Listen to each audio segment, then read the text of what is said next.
rapidamente duas ou três coisas sobre o making-off do livro. A editora Contexto tem algumas especificidades. Não que outras editoras não possam ser assim, são, e frequentemente tem algo parecido, mas não é comum. Nós fazemos um grupo e ouvimos muito nossos autores, que são os amigos da casa. Então nós temos um grupo mais próximo de autores, e que foi assim que a editora surgiu.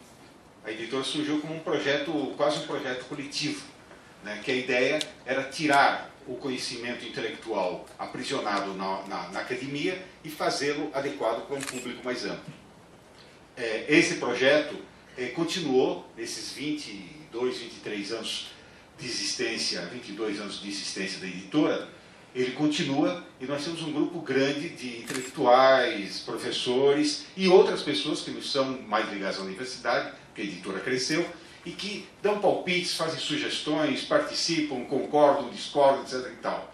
Evidentemente, o responsável pela direção editorial sou eu respondo por isso, mas não estou querendo dividir a responsabilidade, mas dizendo que é um trabalho bastante coletivo. Nós fazemos isso com grupos. E a ideia do livro da Ioni também surgiu assim. Algumas pessoas começaram a trocar ideias, etc., e surgiu a ideia. Quando surgiu a ideia, nós entramos em contato com ela e pedimos para que ela escrevesse um livro com essas características, com a ajuda dessas várias pessoas que estão em contato conosco. Pessoas que já tinham tido contato com a Ioni antes. E ela se mostrou entusiasmada com a ideia de fazer uma seleção de posts dela e, em seguida, aliás, fazendo o contrário, fazendo uma introdução específica para o leitor brasileiro. E o livro, então, ganhou essa característica. Mas com essa característica, ele perdeu a característica anterior, a característica inicial, ao meu ver. Ele deixou de ser simplesmente uma coleção de posts. Ele deixou de ser um grupo, uma sequência mais ou menos organizada de informações. E passou a ser, de fato, um livro.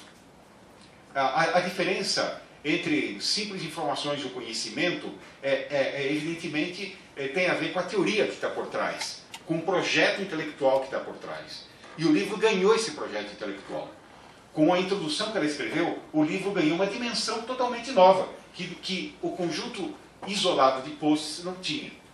Quer dizer, essa articulação entre os posts se tornou uma coisa diferente do que era. Se tornou, ao meu ver, e eu acho que eu estou meio à vontade para falar disso, porque sou historiador, se tornou um livro de história.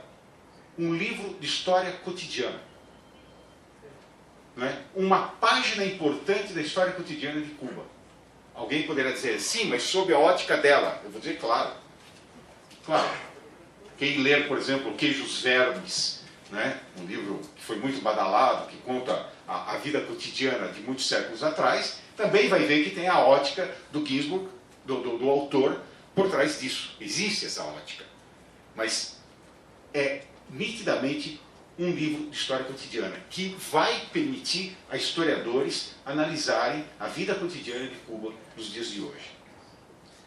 Essa dimensão que o livro ganhou foi percebida pelo público. Isso que foi o mais interessante. Pessoas que conheciam os textos dela, pessoas que conheciam os textos dela até em português, acabaram buscando o livro, procurando o livro, comprando o livro e escrevendo. Quer dizer, a editora poucas vezes recebeu, talvez nunca, um volume tão grande de retornos, não é, Diego? Com relação a um livro publicado. As pessoas se colocaram com relação a isso. E se colocaram de uma forma muito afetiva, que essa é uma sensação que Ioni provoca frequentemente nas pessoas. Essa relação pessoal desarma um pouco algumas concepções que às vezes pessoas têm sobre ela. Nós sabemos, e quem viaja pela internet vê, que ela já foi acusada de coisas bastante opostas. Tem gente que diz que ela não passa de uma agente a serviço da CIA. E que, por isso mesmo, e que ela é patrocinada, ela é rica, em Cuba ninguém é rica, ela é rica, e ela, sem dúvida alguma, é uma agente da CIA, uma agente do governo americano, ou uma agente simplesmente dos gussanos enfim, dos vermes, entre aspas, que seriam os cubanos de Miami. Eu, espantado, conferi, me disseram, eu conferi, que ela é acusada também por um grupo de direita, aqui que existe no Brasil, de, pelo contrário, de ser um agente do governo cubano. E o argumento é demolidor. Se ela não fosse agente do governo cubano, ela já estaria presa. Se ela não fosse agente do governo cubano, ela não moraria com tanto conforto numa cidade que as pessoas vivem em tão grande desconforto.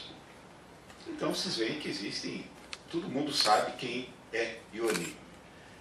Um dos primeiros contatos que eu tive com ela por telefone, eu todo feliz, né, não a conhecia, não sabia como que ela reagiria. Eu disse assim: Ioni, eu devo dizer para você que a gente tem verba e nós temos o prazer de oficialmente, em nome da editora Contexto, convidá-la para vir ao Brasil, passar alguns dias, principalmente em São Paulo. Já vimos a coisa do transporte, já vimos a coisa do hotel. Ela disse: hotel? Eu falei: sim, hotel. Aí me deu assim um insight. Eu falei: sei lá, eu não sei como ela veria as coisas, então em lugar de fazê-lo em meu nome, eu fiz em nome da minha mulher. Eu falei: não, se você preferir, a minha mulher terá muito prazer em tê-la como hóspede em nossa casa. Ela disse: que bien, porque não me gustam os hotéis, eu sou tão família. Quer dizer, olha, se ela é uma agente, seja do governo cubano, seja da CIA, seja de baiano, seja de quem quer que for, ela finge muito bem. Porque foi uma coisa tão tocante, eu fiquei tão emocionado na hora, assim, falei: puxa vida, né? E é dessa mulher que nós estamos falando.